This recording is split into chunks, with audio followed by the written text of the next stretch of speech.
75 years ago today, Tom Petty was born in Gainesville, Florida. As an 11-year-old, he met Elvis Presley, which sparked his love of rock and roll.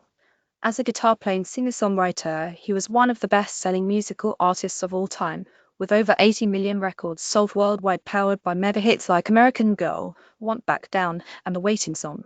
Read more. 19th century used the Rock and Roll Hall of Famer, was the leader of Tom Petty and the Heartbreakers, but is also known as the co-founder of a 1907 supergroup with George Harrison, the Traveling Wilburys. A biography written by his friend Petty. The biography details his struggle with heroin in the 1970s. More recently, until his death in 2017, Petty touted the benefits of practicing transcendental meditation. More good news on this day. Yugoslavian cities of Belgrade and Dubrovnik were liberated in World War Roman in 1944. The Return of the King, the third and final volume of the Lord of the Rings series, authored by J. Tolkien, was published 1935. The John F.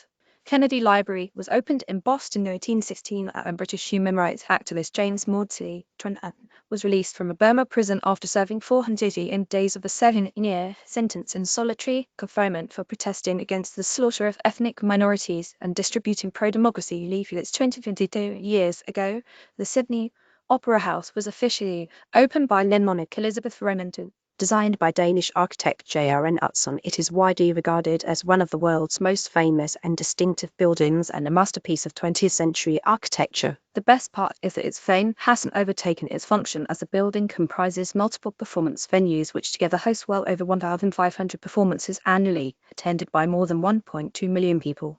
The Sydney Opera House 50th anniversary logo, adjacent to the Sydney Central Business District and the Royal Botanic Gardens, and near to the Sydney Harbour Bridge. The iconic building consists of shells in the expressionist style, but which aren't shells in the structural sense because of the use of precast concrete ribs. Its exterior is built of precast concrete slabs covered in over 100,000 tiles of glossy white and matte creamed and pink marble for the exterior podium. Inside, a concert hall is in the western group of shells, and the Joan Sutherland Theatre is in the eastern group. The scale of the shells was chosen to reflect the internal height requirements.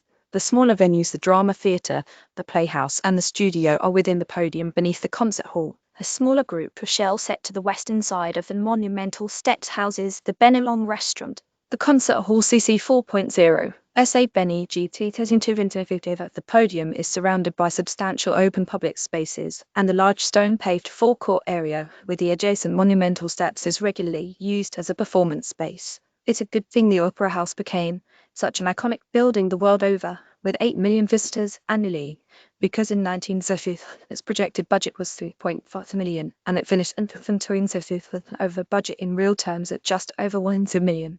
1916, 4 years ago today, legendary baseball player Mickey Mantle was born in Oklahoma. He played his entire 18-year career, 90 million in 1968 for the New York Yankees, and despite many injuries, hit a stellar 35th career home run as a .298 batting average. Regarded as the greatest switch hitter in baseball history, he led the league in home runs 4 times and won 7 World Series championships. He also had the highest stolen base percentage in history at the time to win a Triple Crown. Mantle's trading cards are extremely valuable among collectors, especially his 1963 Topps, one of which sold for $5.2 million this year. Signing a ball in 1988 by Preston Mesave. CC licensed Mickey was the type of guy who cared about you as a person, one teammate recalled. He never complained about his injuries and always tried to lead by example. He always had the country boy attitude that made you feel at ease. He was a huge star, but he never treated you like he was better than you.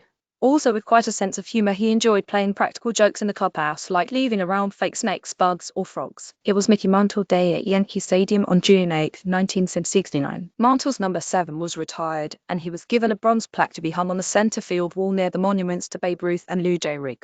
In 1974, the doctors discovered that Mantle's liver had been severely damaged by alcohol-induced cirrhosis and hepatitis C, and he had inoperable liver cancer. Before he died later that year at age 63, he established the Mickey Mantle Foundation to raise awareness for organ donations. Watch a short video from the Hall of Fame 1967. Also, happy 10th birthday to Viggo Mortensen, the actor best known for his portrayal of Aragorn in the Lord of the Rings trilogies. By Casa de América, CC license, he earned an Oscar nomination for Best Actor for his role in the 2016 film Captain Fantastic. His other notable films include The Road to a Perfect Murder, The Indian Runner, Crimson Tide, Hidalgo, and Portrait of a Lady. 1960, the happy 54th birthday of the survivalman Les Stroud.